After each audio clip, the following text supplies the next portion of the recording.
Bir qancha muddat o'tadi azizlar. Yarim kechasi uyga kelamiz. Hamma hurraga otib uxlayotgan bo'ladi.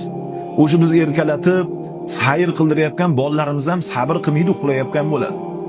Senga jonimni fido qilaman, qora qoshingga, qora ko'zingga jonimni fido qilaman onasi degan xotinlarimiz ham stolda uxlab qolgan bo'ladi. Onalar kutib oladi bizni, topolmay qolamiz azizlar.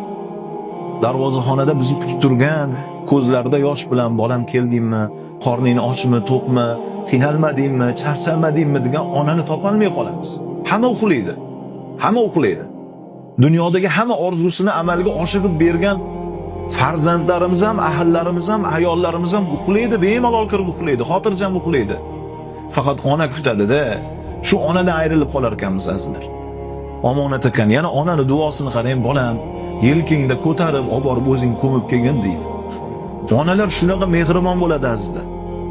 Men uzoq viloyatda tursa ota-onam shular ziyoratiga borsam, onam ko'p kasal bo'layaptilar. Ko'p esimga tushadi-da, o'zimdan kelib chiqib aytib beray sizlarga.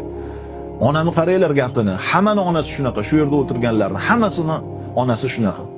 Aytayaptilar, bolam, meni mabodo vafot qilganimni eshitsen deyaptilar.